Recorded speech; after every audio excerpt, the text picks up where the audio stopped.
Nasi na mommy and daddy anniversary na. Hangaba limona ba midi manamse tada sala ma manam to fazadra Mommy. Shrigi nangi surprise kanuni surprise sagem pomba kasai To you. Happy birthday to you. Happy birthday to you. yay.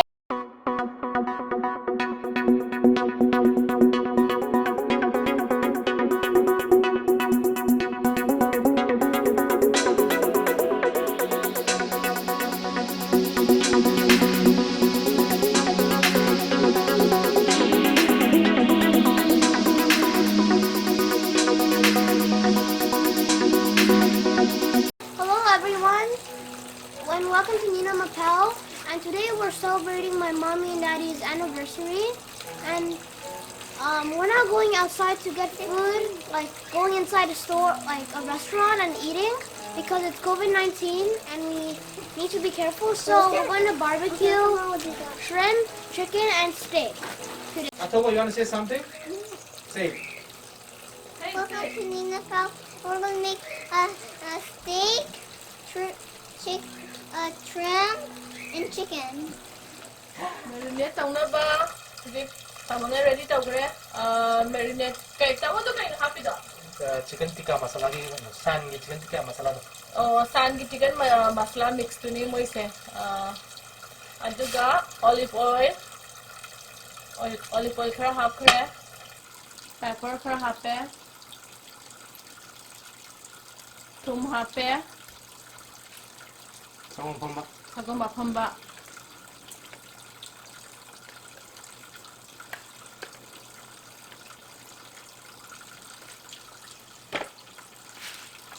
mix tawrani sise fazana mix tawrani masagi chicken tikka masala dune adagi thum ne pepper ne adagi sagom mafam dune chicken drumstick ne hona tawdu singasi Ay, ahem mada hang mada. Drumstick on sagi.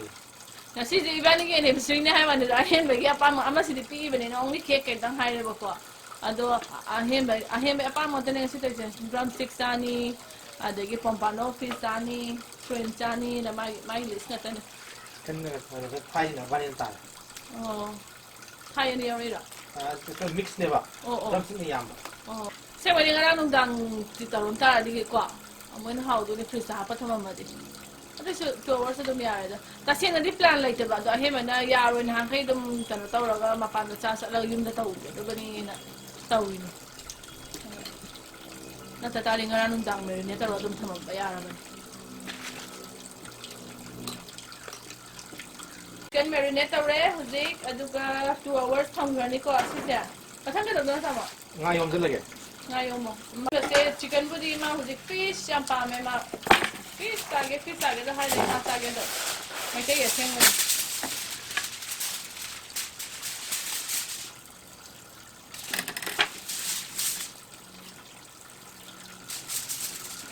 okay komla se mai ai da tumdu ne ko Kumla sa ai da hapani adeki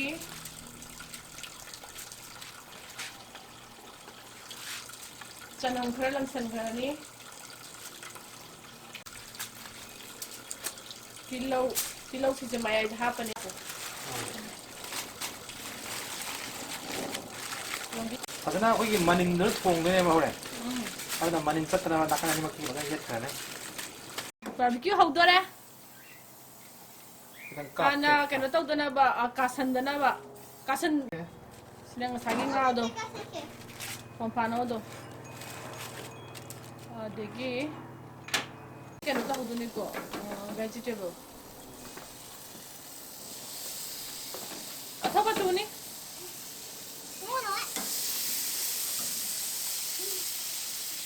dong ga lao he hao ni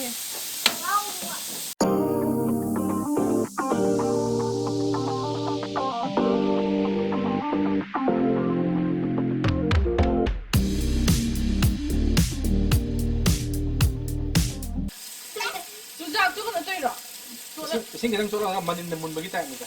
ꯆꯣꯠꯍꯜꯂꯒ. ꯑꯗꯨꯒ ꯍꯣꯔꯦꯟ ꯃꯨꯜꯂꯛꯄꯩꯗꯣ. ꯑꯗꯨꯗ ꯃꯀꯨ ꯈꯣꯛꯇꯣꯛꯑꯦꯗꯅ. ꯑꯗꯨꯒ ꯈꯤꯇꯪ ꯀꯥꯍꯟꯕ ꯅꯠꯇ꯭ꯔꯗꯤ ꯍꯥꯎꯇꯦ.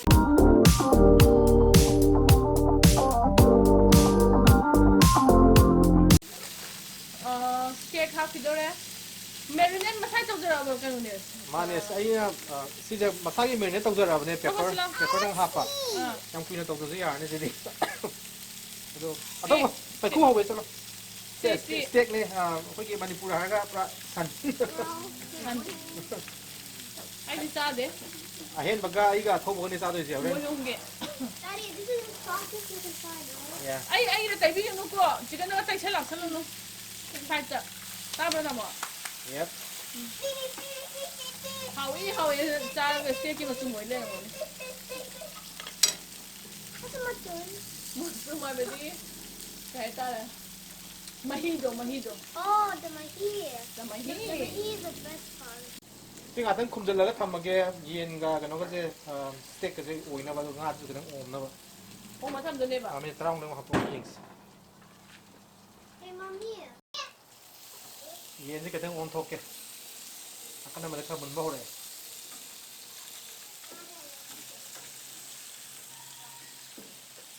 Yeah, this is right. Yeah, that's right. So, bike ꯊꯧꯔꯣ ꯑꯗꯨꯒ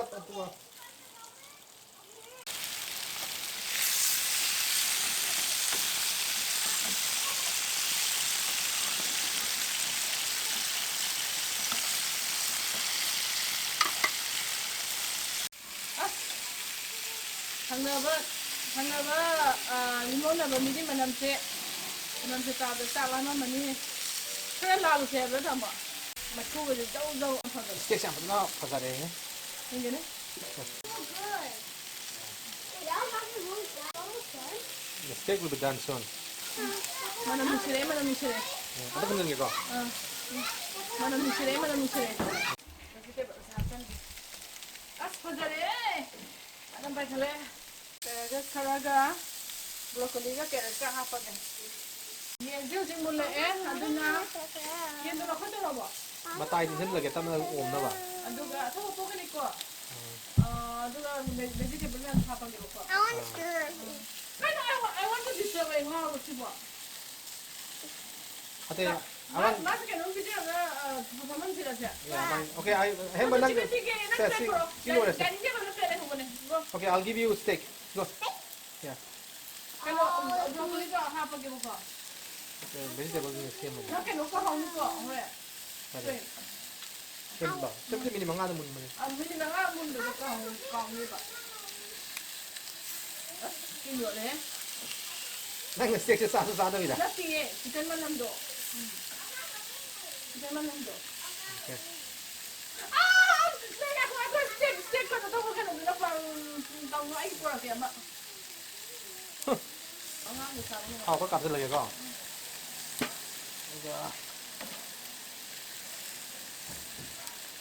Hoy ka no tayo ko mo ta ko.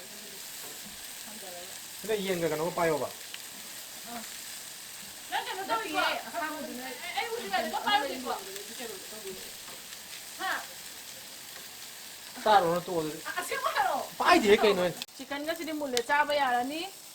저지 자꾸서 왕왕가가 하우디 하우다라니. 자 오늘은 뭐는 하우드는 세 하우네바 와인가 하. 와인 가져온 것도. 와인 가져간 거 와이지.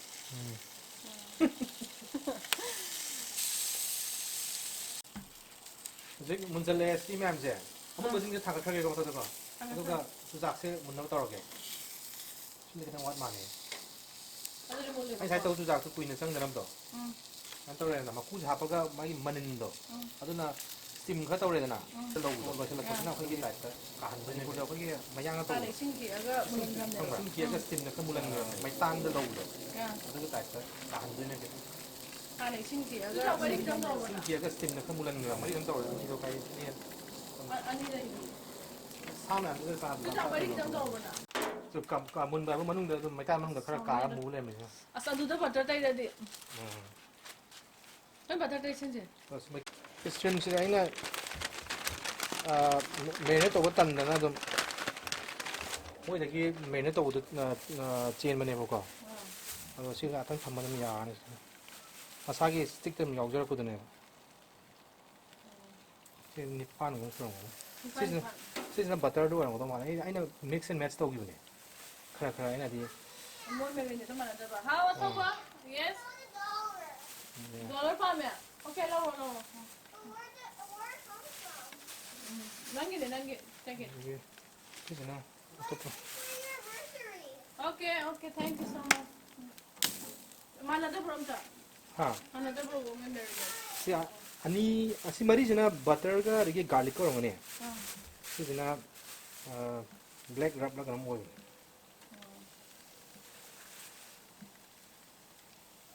Adunin hong mal. 이게 그냥 사도 말. Adunin mo machudo. 지금 가진 거 좋아.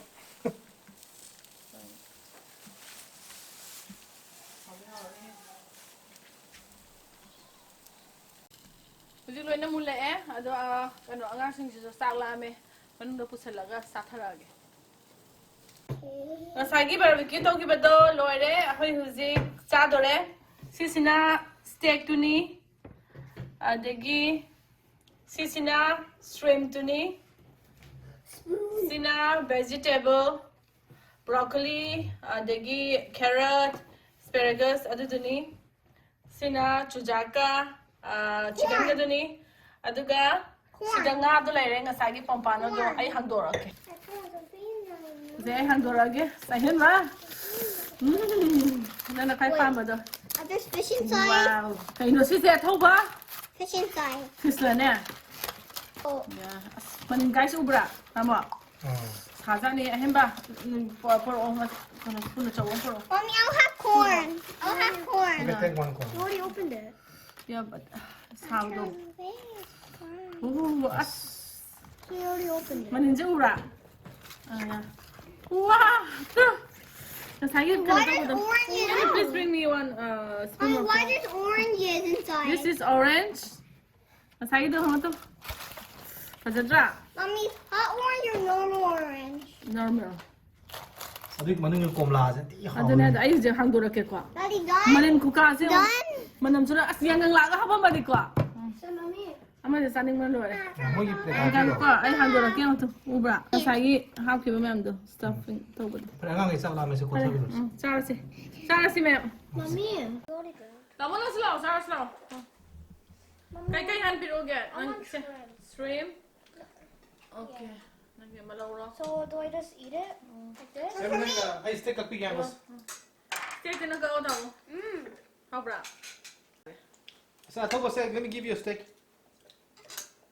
My better do a steak after this. Asla se mo. I think the How much steak, no ge kwa? I think the steak will taste better than the fish today. Nan napkins la nang ge. Hey, this is good. No, it's too hot. Yam sai. Oh. Pai gano. It's yummy. It's yummy. 한테 된가? Yeah. 자, 더워서 맞지 비좀 주세요. 하. 한테 손. Mai se pilo hapo. 많이 맞으면 내가 필요하겠다. Mai fish pa sa. Ko no thela sa yana ba. How bra? Ai fish sa. Na fish sa no ko. 맛이 안 비져도 사버린 거. 그다음에 칼. Ja. Sa step. We can.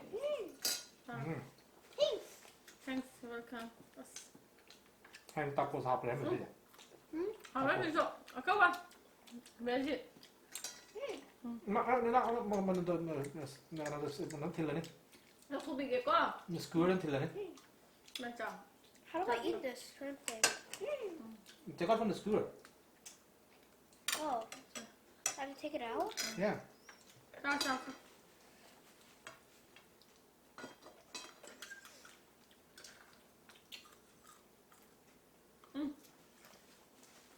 Alright. Why don't we take it out? I will hope you get it. Ano ba law to? This is the one with the tail, okay? So take out the tail. Okay. 지금 이제 시제 싸웁니다. Nga sen da sai tong ne. 하. Nga sen. 나도 하고 이렇게 하는 게. Yo le. 아이 고마워 생각하고. Kom da. Nga se ko am ne hen ba. Ama lo ko na ha do se. Omo bura. 고마워. 고마워. 이게 시장 나 시장에 내 간거 체크 자는 거. Dada, are you eating Daddy? Yeah. You want the orange? You want orange? Cái mana sudah win saleh ke? That's fine kanga. Mana sudah win saleh ke kena? 하왜? 그럼 나세. 확인했대. 나시리 파자 산타라게. 아주 그냥 혹시 시장에나 그래 라스트 게 너무 서프라이즈 한번 부탁할게. 뭐야? 혹시 해도 알아게. Daddy, So far. How about? I just want your dinner. What do you think it is? Food? What is it? Lunch or dinner? Dinner? Dinner. It's night time. It's dinner. Cái đó sudah saleh tu kena. Steak tu cara. Eat the shrimp or chicken. You want a chicken? Chicken. Nggak bisa terus tahu bisa. 어서 시장에. 아이 그냥 가져가. 뭐 하고 그래? Where's my anniversary gift? 그래요. 나쁜데. Where's my anniversary gift? I made it. Where'd you keep it? I kept it on the table. Nina, masa mana period pemagi ini aku anniversary gift untuk ulung nanti. 마이 비기벤에 놓고가 비례네 $20. Aduh, mana siapa card today? 내가 그래. I don't know. I kept it on the table. 어, 때문에 야. Oh, atau baga ahen baga na kali. Mana makuna card am siapa mana tu kai thang mana kang dah. 마시리 반 부드럽게. What's that? 어? 부드럽게 하면 사타르게 봐. Oh. Tama. Ay na ngasi anniversary ki nangi surprise kanuni. Surprise sa game bomba. Kasay lagi nang na barbecue tau ba ko pa tau ready na ko. Kami am sa lagi sina nangi ay na sa game bomba. As. Ado saro. Big time. Yaroy, saro yaroy. Steak oh, ada gini chicken oh tak tahu sah kan dah. Saro ba sunya yaroy na. Nang apa ma ya tau bile na sa game bomba. Kalau lagi yang misal orang yang saya pesan tu sama sama mau tang. Sila sama. Ang berapa hotel berapa? Heng pesan sah lagi kok. Heng ba? Nga sangi bu lupa man nang kamay to ba? Sila ke mo masya. Saya butuh masih sah kan. Barbecue kin steak, the chicken, the fish, the kanogan barbecue tayo niyan siya. Barbecue saya mana satu ni? Hawai sa raw le hato ne ba sa mo ba na? Hawai haw ke hero? Ani am nusi na taw ba ni? Hawai haw ke hero? Saya mau ni mahal dem sah le tu. Hau le. Makay na lang kay ba? Hau le pagi tu. Sim haw bra. Hau le hau. Happy birthday to you. You get the big strawberry. I mean, Daddy get the big strawberry because Daddy older. Sama na. Happy birthday na kay Oh, hero. no offense, Daddy. And you get the small one because you're younger than Daddy. No offense again, Daddy. And me and Atoba get these ones because they're tinier. Okay. Hero. Happy. You gonna sing happy Yeah, anniversary song? happy How is it? anniversary. Is that a song? I don't know.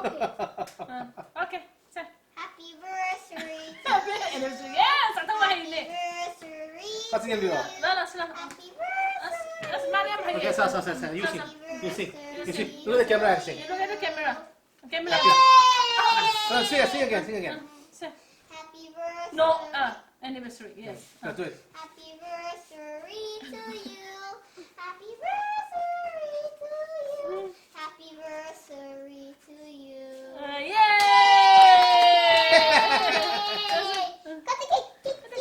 Cut the cake. Okay, today I want to feed mommy first, okay? None of you are gonna cry. Okay, that's fine.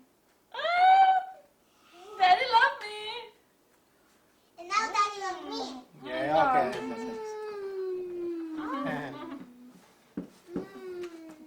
And I love you, October. Okay, you can eat the strawberry. No, you are. Yeah, that's fine. Oh, small one. Nabani ang mamam lo. Nabani. Yeah, I take one. Why got chocolate? Plate have you. Put in the plate. Sembarang tak lama. Organ strawberry udo. Pibi mo. Daddy get a big one. Okay, lagi si mom Saro. Yeah, take this one. You don't eat cake? I want to eat some, but not much. Pila ko. We're gonna eat this. Well, Yang sahur nung dang itu. Eat Eh tomorrow. kasi ni Saro sa. it's not morning, it's night. You mean like don't eat too much now and you won't be able to sleep. I kitang happy am han. Pupit hale nga sa do. Ngasi akhoi phajana adi mapanda chalaga restaurant manung daga chaba chada taraga su yam nungai khre ngasi akhoi imung manung akhoi family barbecue tawraga degi angang na pamba cake aga adum nungai khre ado o aduga ai wa ma de haininge kaino habda mayamna question ga hangi ebo ko haidi question khara hangi adu ai question je mi khara da khumba hauraga aigi subscriber khara na adum viewer khara na adum kaino Q&A tawsena hoigi comment da hairame ado Q&A se ai 10k hege hobaga tawge hujikti ai tha ani bo phadri banena aigi subscriber su yam da banena ikai jai ba ai hujikano tawdo dona 10k hege warakanda ai mayamna hanga ibo question mayam do ai soida make ai khumake adu fauding ai bio waru bigano aduga nasigidi matang asida video solution jarage mathangi video da mu unarasi bye bye Bye bye. bye bye like please Like, subscribe our video and press the notification button. what's notification natin do maya yaw da bagi say it properly phazana hayo Press the notification button. notification Notification. maya yaw da mai mo kare ma Press the notification button. han camera de yang hayo Say bye bye hello to